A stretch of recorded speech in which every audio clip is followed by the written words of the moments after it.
Gara-gara beras oplosan, masyarakat disebut mengalami kerugian hingga 99 triliun rupiah per tahun. Ini diungkap Menteri Pertanian Andi Amran Sulaiman. Mentan merinci dua kerugian gara-gara beras oplosan. Yang pertama adalah kerugian negara terkait program stabilisasi pasokan dan harga pangan atau SPHP. Kata Mentan, sebagian besar beras yang seharusnya dijual murah justru dialihkan ke pasar sebagai beras premium. Kerugian kedua yakni kerugian masyarakat karena tertipu membeli beras yang tidak sesuai mutu dengan harga tinggi. Mentan bilang sebagian produsen dan penjual merek yang terlibat pengoplosan beras telah menarik produknya sekaligus mengubah harganya. Amran menjamin penarikan beras oplosan tidak akan menimbulkan kelangkaan beras di pasaran.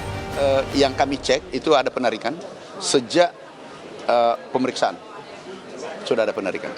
Lah itu enggak. Itu kan beras yang beredarnya di pasaran, Pak. Enggak mungkin. Gimana langka? Stok kita tertinggi sepanjang sejarah. Yang kedua, kita berproduksi terus. Sesuai BPS, kita surplus sekarang ini kurang lebih dibandingkan konsumsi 3 juta ton lebih. Jadi tidak mungkin langka. Kalau katakanlah ditarik, kan tidak boleh disimpan. Tidak boleh disimpan suatu gudang dan tidak dikeluarkan, nggak boleh kan? Jadi harus dikeluarin. Cuma yang diubah adalah harganya sesuai dengan kualitas barang tersebut. Kalau beras biasa harus harganya beras biasa, bukan premium. Sebagian produsen yang diduga menjual beras oplosan sudah menarik produknya dari pasar. Ini diakui pedagang di Makassar, Sulawesi Selatan. Kata pedagang, beras itu ditarik sebelum sempat dijual ke konsumen.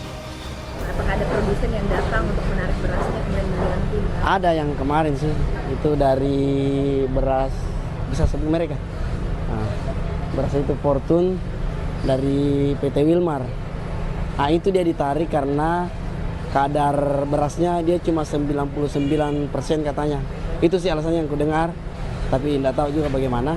Nah, tapi sudah diganti. Sudah diganti yang baru. Terus yang diganti yang baru, kapan diambil dan kapan yang diganti, Pak? Waktu berselang 1 hari saja. Soal beras oplosan, Ketua Komisi 4 DPR RI Titi Soeharto sempat menyinggung nama Menteri Koordinator Bidang Pangan Zulkifli Hasan.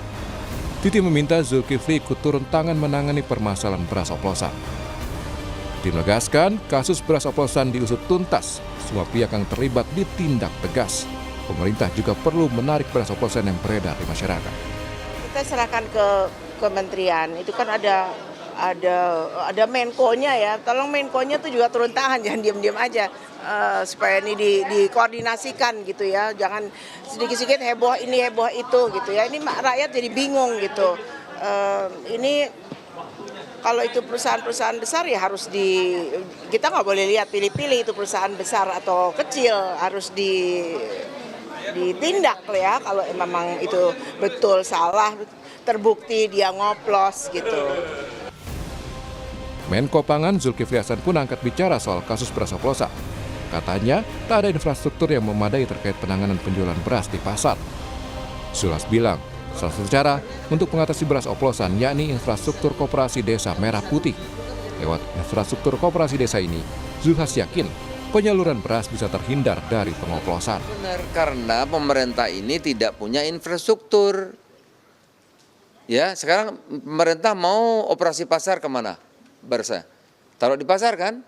Nah di pasar nanti kan pemerintah tuh berasnya 14.000, dijual 11.000 kan? Karena nggak ada infrastruktur, taruh di pasar dioplos. Beras 14.000 jual 11.000, dioplos dijualnya 13, kan masih untung gitu. Nah makanya kita mau ada koperasi desa. Nanti kalau ada Kopdes 80 desa ada infrastrukturnya kan, tiap desa ada koperasi kan. Jadi kalau kita operasi pasarin langsung kasih koperasi. Kasus beras oplosan memang harus segera diakhiri, yang muncul akibat kecurigaan penurunan harga gabah di tingkat petani, tapi harga beras di tingkat konsumen justru naik. Tim Liputan, Kompas TV.